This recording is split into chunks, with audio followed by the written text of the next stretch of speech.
It's been so long. It's been so long since I've been live. I'm thinking I'm gonna go live once a month instead of every other week because I found that the last time I went live, I felt a sort of pressure, like it didn't feel organic and sort of natural. It felt a little bit forced. And I'm really trying to honor allowing myself to be what feels good and be in that energy versus sort of being attached to ideas of how I should be. So I'm going to play around with it, but I think we'll see if once a month feels good and feels organic.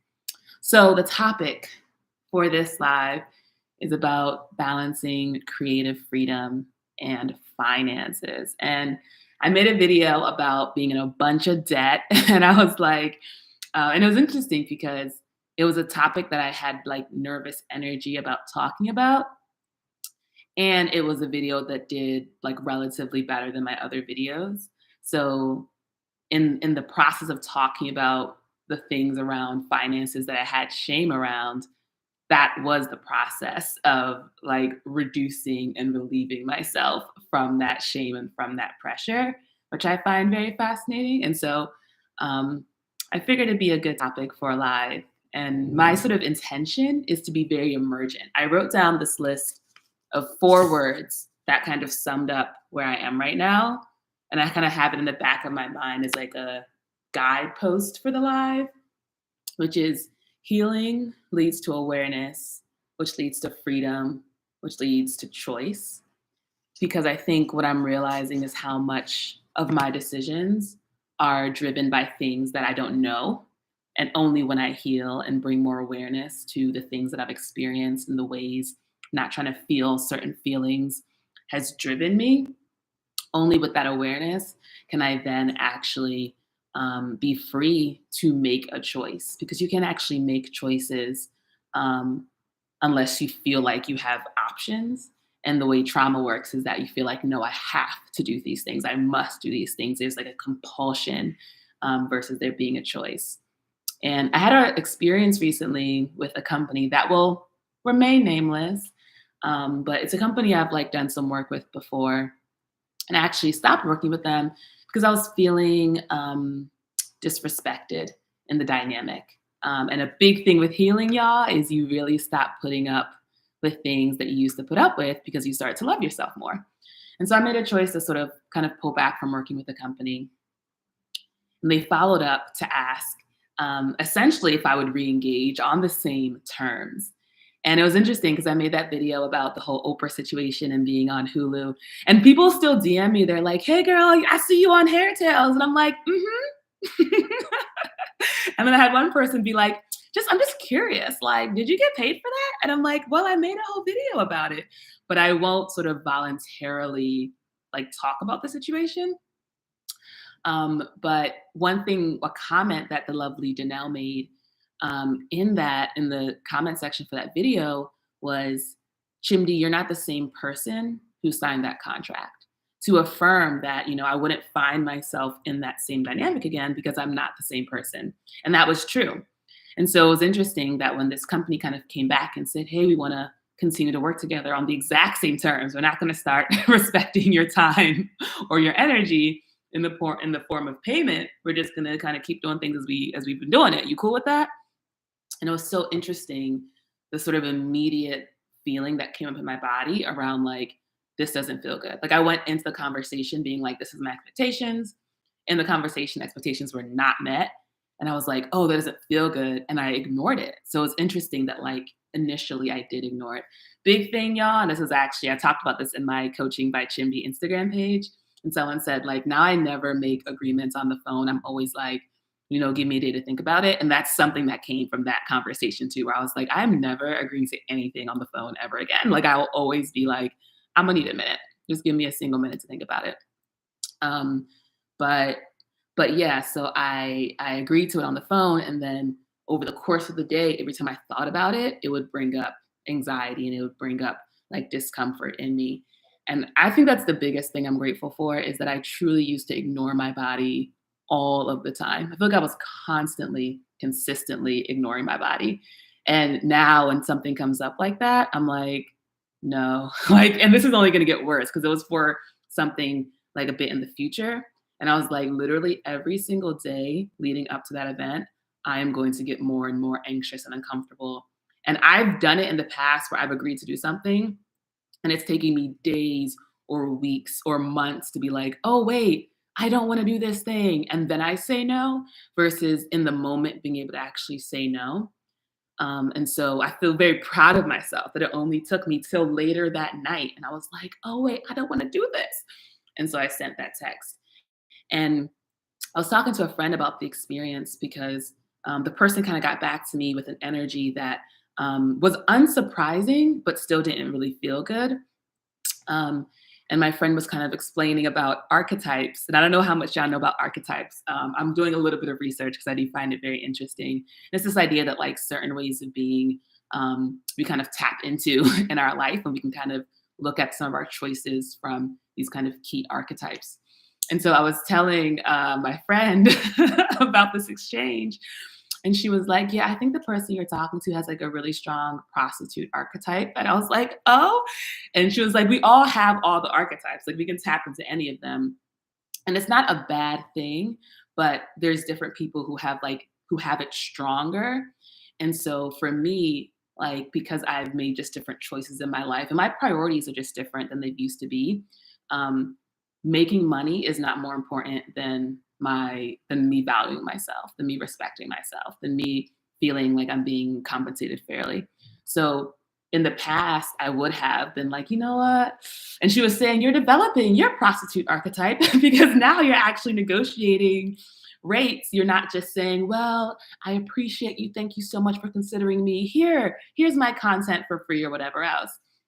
And she was saying that, like, especially, I think especially in media, like there are a lot of people who are more driven by the archetype of money over anything. And you'll see that in a lot of different industries. Like media is not the only one. I think there are a lot of industries where money is the most important thing. And she was saying, like, yeah, you may find yourself in more rooms where like the values you have and the priorities you have, people are going to look at you crazy. And there's this Caroline Mace. I'll like link it in the comments. Mace is spelled Myss. She's got this video where she talks about first floor. Me and my friend created this term called first floor behavior. But she talks about like she was walking through the streets of New York and it was hot and she had bunions and she was in pain and it was smelly and she was like not in a great energy. And then she met up with her friend who like lived on maybe like the fourth floor, the 10th floor, something like that. And then as soon as she got into the apartment, the friend was like, "Oh, put your feet up. Here's some iced tea. Let's sit on the balcony." And so now she's like sitting on the balcony on like the fourth floor, and it's like a beautiful day, and it's like she's refreshed, she's relaxed, and it's the exact same city. Like nothing has changed about the city. She's just on a different floor. And the experience of healing and growing and evolving and all these things means that you move up these floors of consciousness. That's one way to think of it, right? And as a result, the people that you meet and spend time with and the experiences you have, they change on every floor. And so you can no longer sort of be the same person and be in the same circles and be having the same experiences as you kind of increase on those floors. And there is a level of sort of, I don't know if grief is the right word, but there is a level of like accepting that you have to let go of things that used to be really important to you. And I know for me, even thinking about this YouTube Live, like the way I think of YouTube Live is like I come on here and I'm like, hey, y'all, I love you know, just like rah, rah, rah, like all this energy. And I'm like, it's a whole thing. And that's just not where I am in my spirit right now. Like a lot more of me is like actually in my body. And so I'm showing up differently. And I know there's certain people who resonate with a certain frequency. And so they wouldn't resonate with this frequency. And I actually was thinking about, I was scrolling through YouTube and I saw an ad for Hot Ones, the Hot Wings show, where celebrities eat hot wings to sell stuff. And I saw that Emma Chamberlain was on one. And what I think is so interesting about Emma is she started as a YouTube person and is now like a celebrity person. And I do think hot wings is the new marker of like, are you a real celebrity? And I was feeling into that because I do love a chicken wing, and I was feeling into like, Chimdi, is that what you want to be on that chicken wing show? And I was like, hmm. And I thought, would Thomas Hubel ever be eating some hot wings to like convince people to heal their trauma? And I was like, I don't know. I don't know if he would. And that's more in line with the way I want to sort of show up. And the word that came to mind is like dignity. And you can bring your energy and your dignity anywhere you go. So you can be eating hot wings with dignity. It doesn't mean that you are like selling your soul or whatever and engaging these different things. But I think in the past that wasn't as developed in me. And so there was a lot more like kowtowing and betrayal of myself and compromising because I did think there was more value outside of me than inside of me. Um, and I think the big thing I'm working on now, I feel like I should bring it back to talking about money. I don't know if I've talked about money enough yet, but the big thing I'm working on now, and I know it's related, is being comfortable with saying no and being okay with my choices, making other people unhappy and being okay with that because it's the best choice for me. I think a lot of my life has been about trying to manage other people's feelings, both because I didn't want to be like responsible for harm, but I also just didn't want people walking around saying this person doesn't like, oh, I don't like Chimney, I don't fuck with her or whatever else. Like I wouldn't want that to be a thing happening in the world. Um, and I know that as I become more successful and I do feel the inevitability of that, that more people will want my time and my energy and want to spend time with me and want my, like, they'll just want, there'll be more requests for me. And then if I'm not able to say no, then I'll just really quickly burn out. And I'll find myself in a lot of situations where I'm really unhappy. And I think I actually was coaching one of my clients around this because they had an experience where they were like in a social environment, which was great, but it was ultimately kind of superficial. And then they found themselves in a different environment, not a day later, where it was rich and fulfilling and beautiful. And I think it's so important to remember sometimes we feel like, oh, we're so grateful for the crumbs that we don't even realize there can be a whole buffet. And we have to say no to the crumbs in order to get the buffet. And I shared experience like that on my Instagram about sort of the literally 48 hours after saying no to the opportunity with the company that didn't want to pay me anything. A company that did want to pay me followed up and said, we want to do multiple things with you, before the end of the year.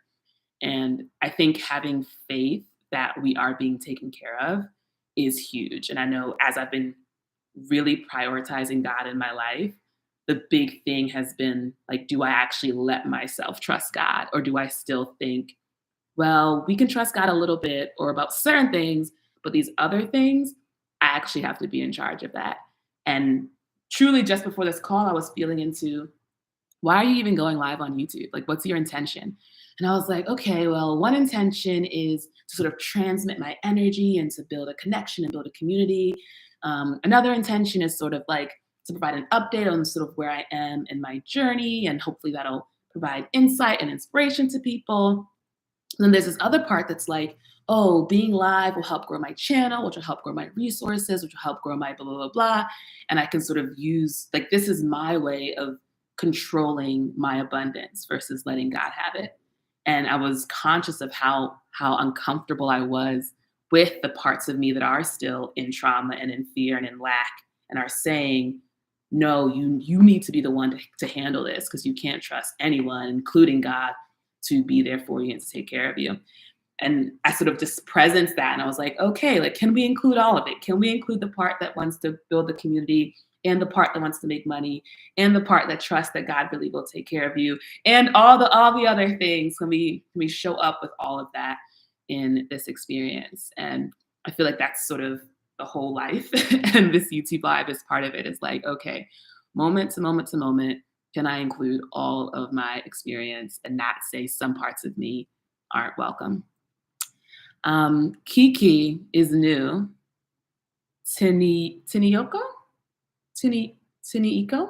from South Africa is also here, and it's evening time. How are y'all doing? Also, what are you doing this weekend? I like saying it like maybe we're gonna hang out later. It's actually my birthday on Monday.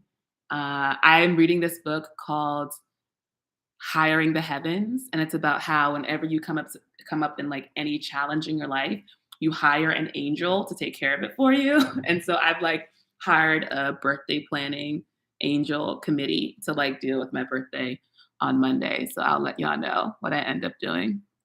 Tora's here and she loves me, or he loves me so much, or they love me so much. Thank you. I love you too. I love you too. Thank you for the happy early birthday as well. I'm going to be here for about 5 more minutes. Let me know if there's anything y'all want to chat about. I am here in Mexico. This is my Airbnb condo. I really love it. I only have a few more days left and then I'll be looking for another spot. And that's interesting too. Like, I'm very much like, all right, God, you let me know where I'm going to go next. I had a friend mirror to me too, sort of how much meaning I put on place. And that's a whole separate journey, is like home and feeling safe and all these things. But she was like, I see for you in your journey, you'll get to the point where travel can just be travel. And it's not a reflection of like feeling homeless and feel like, all like there's a whole emotional healing journey. It'll just be like, you just wanted to go to Mexico to hang out. But right now it feels very much like, no, this is about my journey to find home and to trust the spirit and all these things. It's not like just a trip to Mexico. Hi, Mel. I'm in Playa. It's interesting because it's a very small town, and so I knew as soon as I said that publicly that anybody who lived here who followed me on YouTube, I would probably run into them because it's a very small community. And I've never really lived in a small town, so I'm curious to keep feeling what it's like. Um, I can see how I would get tired of it, but right now I do really like it, and I love how walkable everything is. And there's a beach. I feel like I really wanted to be in a walkable place, which is why I wanted to be in New York so bad. And I feel God was like, baby girl, it can be walkable and there can be a beach. Like, do you want to maybe also have the ocean? And I'm like, yes, I would. Tor's asking what my thoughts are on light codes and light language. Diop is here. Diop is the one who overcharged me for my outfits in London. One of them I really did like though, so trade-offs. I don't know anything about light codes and light language. I saw someone talking in it. Someone compared it to like speaking in tongues, but I don't know anything at all about it. Like, I have no experience, no background, haven't read any books. I got nothing. I got nothing on it. Ray's here. Hi, Ray. You're sending me some birthday love. Thank you. I will discover something new. Thank you for wishing that for me. That's probably the most beautiful thing about being alive in my life, is that I'm constantly being exposed to new experiences, new people, new learnings, new growth, etc. Um, I'm thinking about seeing how long I can ride out this blonde hair without updating my roots. The new blonde, like when I dye it fresh, it is so sexy. So but I get as many compliments when my roots are growing into. So, I'll make it work. Yeah, we got 2 more minutes, y'all. Let me know if anything else is on your spirit. But I think the main thing in terms of like sort of balancing creative freedom and finances is as long as you as long as you don't feel like you have a choice, you'll always end up sort of picking money and picking the thing that makes you feel safe and comfortable. And to me, healing and bringing awareness to your life and to who you are and to what you value is what allows you to feel and actually have real choices and to make different choices. Otherwise, it won't even be a matter of like, do I or do I not? It'll be like, someone wants to give me some money, yes, and it won't even be thinking about it. Something Thomas People said during our in-person retreat is freedom isn't like being in like a candy store and having like, thousands of things to choose from. Freedom is being able to walk into a place or a situation and know that is the one for me and know exactly what's for you and being able to pick what's right for you versus being distracted and lost and confused by all the different options. And that feels really good. I see more how there is more clarity in my life, and the things that I would have spent a lot of time and energy stressing about, like all of this mental energy, now that energy lives in my body. And so when things come to me, my body just tells me yes or no, and I can actually listen. Sometimes I don't, and then I regret it later. But I'm getting that gap between the yes and the no is getting smaller and smaller. Oh, you're in Senegal. Cool. Have fun. Have fun out there. All right, we are at 1:20. I hope y'all have weeks, and hopefully my internet gets a little better. All right.